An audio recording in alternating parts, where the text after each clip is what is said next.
Amen. Praise the Lord. At sa oras na ito tayo po darako na po sa pinakamahalagang bahagi na po ng ating banal na programa kung saan ang pagkikinig at pag-aaral ng Word of God na dadalhin po sa ating beloved ordained preacher, beloved Brother Boy Kaluya. Amen.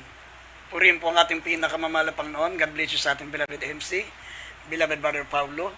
At ang pinakamataas na pagsamba, pinakamataas na pagpupuri, pagluwalhati, pagdakila at karangalan ay para sa ating dakilang Diyos na ating pinaglilingkuran.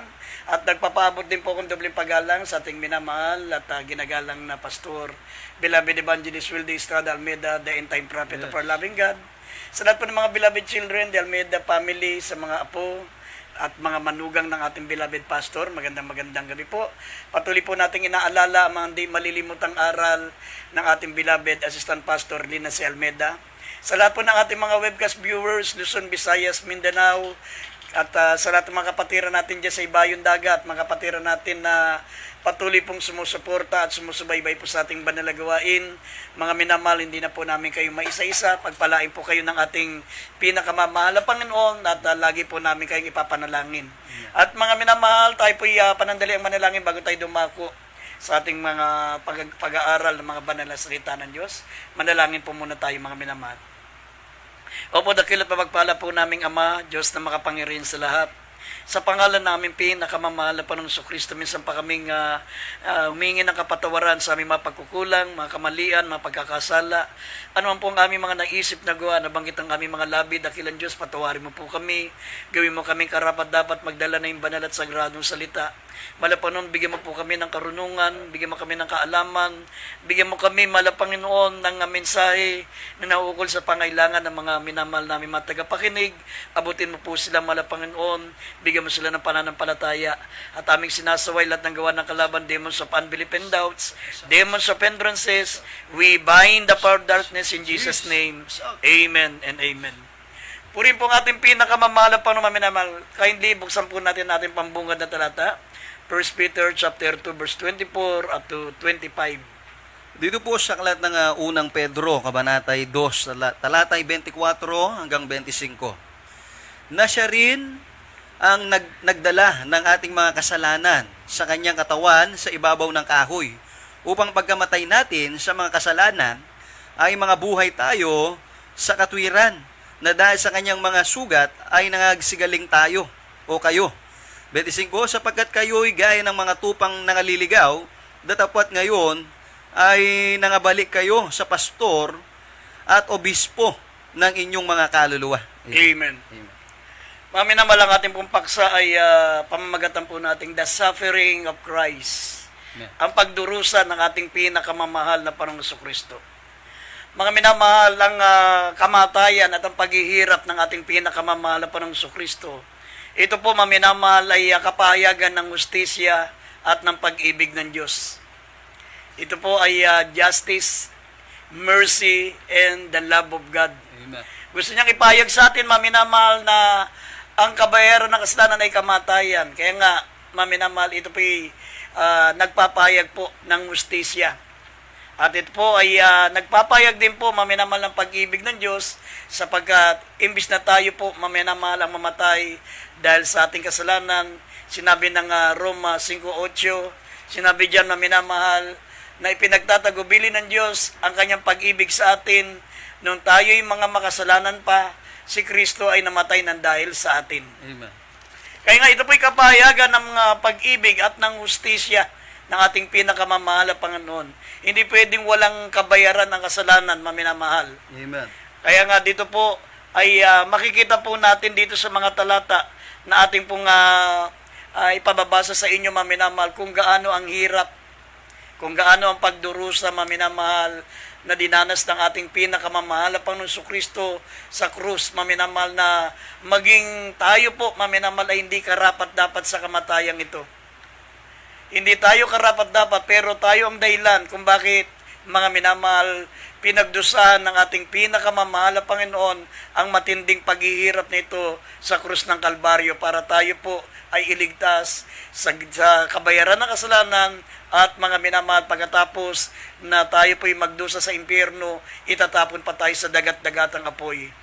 Gusto niya na tayo iligtas sa ganitong paghihirap. Amen. Dito po, maminamal, mababasa po natin una-una sa Lucas, Kapitulo 22, talatang 42 hanggang 44, talo ng 44 na, 42 at 44 ng Lucas 22, maminamal dito po, sabi ng banal ng Slatan, ang ating pinakamamahal na Panginoon bago siya hulihin, bago siya maminamahal dumanas ng katakot-takot na hirap.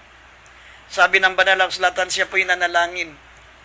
At nang siya po'y nanalangin, masiding panalangin, mga minamahal. Sabi ng Biblia, pumatak ang kanyang pawis na gaya ng dugo. Ibig sabihin, talagang agonizing prayer. Siya'y lumuluha, maminamal, na talagang hirap siya, maminamahal, na iisip niya kung anong kahinatnan. Maminamahal, na daranasin niya kapag siya po ay hinuli upang parusahan maminamahal na mga taong hindi sumasampalataya sa Kanya. Basahin po natin ito, maminamahal, ang Lucas 22, talatang 42 at talatang 44. Dito po sa aklat ng Lucas, Kabanatay 22, talatay 42 at 44. Sabi dito na sinasabi, Ama, kung ibig mo, ilayo mo sa akin ang sarong ito, gayon may, huwag mangyari ang aking kalooban, kundi ang iyo. Talon ng 44, at nang siya'y nang lulumo, ay nanalangin siya ng lalong maningas. At ang kanyang pawis ay naging gaya ng malalaking patak ng dugo na nagsisitulo sa lupa. Amen. Amen. Alam nyo, maminamahal, ito pong nakasulat dito, maminamahal, na ang kanyang pawis ay naging gaya ng malaking dugo na nagsitulo sa lupa. Ito po'y tinatawag na agonizing prayer. Amen. Yung masiding panalangin. Sa kanyang matinding panalangin, mga minamahal, sabi ng Biblia, pumutok ang kanyang ugat at sumama sa kanyang pawis. At sabi, ito yung nagsitulo sa lupa, maminamahal. Yung pawis niya at ang kanyang dugo, maminamahal, ay pumatak. At sabi rito, ito yung nagsitulo sa lupa. Ang ibig sabihin nito, mga minamahal, sabi ng banal ng Slatan, this won the battle over the human will. Kaya, mga minamahal, nangyari sa ating pinakamamahal na Panginoon ito para mapagtagumpayan po natin, mga minamahal, ang ating pakikipagbaka sa ating pong tinatawag na sariling kalooban. Amen. Human will. Kasi sabi nga ni Apostol Pablo, mga minamahal, nung hindi pa siya mananampalataya, gusto kong gumawa ng mabuti pero hindi ko magawa. Ayaw kong gumawa ng masama pero ito ang nagagawa ko. Kaya kung mabuti na gusto kong gawin na hindi ko nagagawa, at ang masama na ayaw kong gawin, ito ang nagagawa ko, hindi akong gumagawa nito, kundi yung kasalanan na tumitira sa akin. Sabi ni Apostol Pablo. Amen. Kaya nga namatay ang ating pinakamamahal na Panginoong Kristo, maminamahal. Bakit? Mga minamahal, sinabi po rito, siya ay nanalangin. Sabi, siya po ay nanalangin na matinding panalangin, maningas. Sabi, nanalangin siya ng lalong maningas at ang kanyang pawis ay naging gaya ng malaking patak ng dugo na nagsitulo sa lupa. Ibig sabihin, pumutok po yung ugat, maminamal, sa kanyang ulo, maminamal, at ito'y humalo sa kanyang pawis, maminamahal, sa terribling panalangin, sa masiding panalangin. Amen. Ito yung tinatawag na agonizing prayer. Alam nyo, maminamahal, nakakita ako ng ganitong panalangin. Nung ating beloved pastor, maminamahal, kapag nakikita po namin na nalalangin yan, sabi niya, para siyang bumubuhat ng isang sakong bigas. Talagang terrible, naglalabasan po yung kanyang ugat, naglalabasan po, maminamahal, ang kanyang mga pawis, at pumapatak po ang kanyang mga pawis, maminamal, sa sumento. Pag nakita namin ang ating beloved pastor na nanalangin ang tinatawag na agonizing prayer, yung masiding panalangin, maningas na panalangin. Ganito ang nanalangin ng ating mahal na Panginoon, maminamal, sabi ng banal na kasulatan, nanalangin siya ng lalong maningas at ang kanyang pawis ay naging gaya ng malaking patak ng dugo na nagsitulo sa lupa. Para mapagtagumpayan natin, mga minamal, yung ating sariling kalooban. Amen. Kaya nga sabi ng ating pinakamamahal na Panginoon dito sa mga talata, sabi rito, Ama ko, ibig kong ilayo mo sa akin ang sarong ito, gayon man, huwag mangyari ang aking kalooban, kundi ang iyong kalooban. Para pala mapagtagumpayan natin yung ating sariling kalooban, hindi na tayo masunod. Kasi nung panahon, maminamal, na hindi pa tayo naglilingkod sa mahal na Panginoon, gaya tayo ni Apostol Pablo, gusto natin gumawa ng mabuti, hindi natin magawa. Ayaw nating gumawa ng masama, pero ito yung nagagawa natin. Kaya nga, ito po maminamal ang paraan sa pamagitan ng panalangin ng ating mahal na Panginoon. Ang sabi ng Biblia, ito po maminamal ang sabi, upang mapagtagumpayan po natin ang ating sariling kalooban. This won the battle over the human will. Amen. Kaya nga sabi ng 2 Corinthians chapter 5, verse 15, mga minamal, sinabi po dito sa mga talatang ito, na siya'y namatay dahil sa lahat upang ang mga nabubuhay ay wag nang mabuhay sa kalang sarili. Dapat mga minamahal, hindi na tayo nabubuhay sa ating sarili. Amen. Kaya nga, nanalangin ng ganitong terribling panalangin ang ating malapan, masinting panalangin para mapagtagumpayan natin yung ating sariling kalooban. Kung ipapaubaya lamang natin, mga minamahal, ang kalooban natin sa kalooban ng Diyos, hindi po natin magagawa ang ating pong sariling kalooban. Sabi rito, basahin po natin ng 2 Korinto 5, talatang 15, italo natin ang 21. Dito sa aklat ng ikalawang mga taga-Korinto, Kabanatay 5, talatay 15, italon natin ang 21. Sa 15, at siya'y namatay dahil sa lahat, upang ang nangabubuhay ay wag nang mabuhay pa sa kanilang sarili, kundi doon sa namatay dahil sa kanila ay muling nabuhay. Dito sa 21, talon ng 21, yaong hindi nakakilala ng kasalanan ay kanyang inaring maisala dahil sa atin upang tayo'y maging sa kanya'y katwiran ng Diyos. Amen. Amen.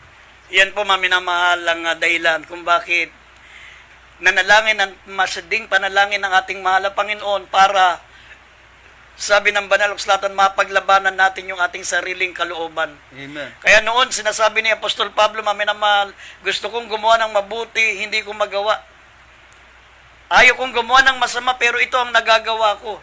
Kaya nga kung ang mabuti na gusto kong gawin at ang masama na ayaw kong gawin, ay ito ang nagagawa ko. Hindi akong gumagawa nito, kundi ang kasalanan tumitira sa akin. Yung kalooban ng tao, yung human will. Pero pagkatapos maminamahal nang siya po'y naglagak ng pananampalataya kay Kristo, sabi niya sa Galatia, Kapitulo 2, talatang 20, ako'y napako na kasama ni Kristo. Amen. Hindi na ako ang nabubuhay sa aking sarili, kundi si Kristo na ang nabubuhay sa akin. That's right. Ang ikinabubuhay ko sa laman ay ikinabubuhay ko sa pananampalataya. Sa pananampalataya sa anak ng Diyos na umibig sa akin at namatay ng dahil sa akin. Maminamal, simula nang siya naglagak ng pananampalataya, doon niya na nagawa, maminamal, na hindi na siya nabubuhay sa kanyang sarili. Talagang lumalakad na siya sa kalooban ng Diyos. Patay na yung kanyang dating tinatawag, maminamal, na dating pagkatao. Sabi rito Galatia 2:20, basahin po natin. Galatia, Kabanatang 2, talatay 20. Sabi ito, ako'y napako sa krus na kasama ni Kristo, at hindi na ako ang nabubuhay, kundi si Kristo ang nabubuhay sa akin, at ang buhay na ikinabubuhay ko ngayon sa laman ay kinabubuhay ko sa pananampalataya. Ang pananampalataya na ito'y sa anak ng Diyos na sa akin ay umibig at ibinigay ang kanyang sarili dahil sa akin. Amen. Amen. Kaya nga, maminamahal, nasa atin na po ang tagumpay. Amen. Sapagkat ang ating pinakamamahal na Panginoon, mula nang siya'y nanalangin ng terribling panalangin, sabi ng banal na kasulatan, pumatak ang kanyang, sabi nga, maminamal, pumutok ang ugat niya sa kanyang ulo at sumama sa kanyang pawis at pumatak sa lupa. Amen. Kaya nga, ito po maminamal ay para, sabi, upang mapagtagumpayan natin ang ating mga sariling kalooban. This won the battle over the human will. Amen. Kaya nga sinabi ng ating pinakamamahal na Panginoon, maminamahal, sa 1 Corinthians chapter 6, verse 19 and 20, ye are not your own. You bought with a price. Binili tayo ng malaking halaga. Dapat, hindi na po tayo ang nabubuhay sa ating sarili. Amen. Dapat si Kristo na ang nabubuhay sa atin. Kasi sinabi ng Mateo 16, talatang 24, sinabi ng ating pinakamamahal na Panginoon, ang sino mang naglilingkod sa akin. Sabi rito, ipasanin ang kanyang krus. Sabi rito, ang sino mang sumusunod sa akin ay pasanin ang kanyang krus at sumunod sa akin. Sabi rito, basahin natin, Mateo 16:24. Kailangan hindi na tayo maminamal ang nagmamaniobra ng buhay natin. Dapat ang ating pinakamamahal na Panginoon na. Basahin natin. Dito sa Mateo, Kabanatang 16, talatay 24. Nang magkagayoy, sinabi ni Jesus sa kanyang mga alagad, kung ang sino mang tao'y ibig sumunod sa akin, ay tumanggi sa kanyang sarili at pasanin ang kanyang krus at sumunod sa akin. Amen. Amen. Yan po, mga minamahal, ang totoong mga mananampalataya, ang totoong disipulo, ang totoong mga anak ng Diyos, mga minamahal, sabi ng Biblia, siya po ay tumatanggi na sa sarili. Amen. Tanggihan mo yung sarili, pasanin mo ang kanyang krus, pasanin mo yung krus. Ang krus dito tinutukoy, hindi po literal na magpipinitensya ka, gaya ng mga taong mangmang, maminamal na hindi naintindihan yung tungkol po sa salita ng Diyos. Amen. Ang sabi, ang krus dito, ito po yung ating mga burden, yung mga pasanin natin, mga konting mga sakripisyo na nararanasan natin sa paglilingkod sa Diyos, kinakailangan natin pasanin yan araw-araw.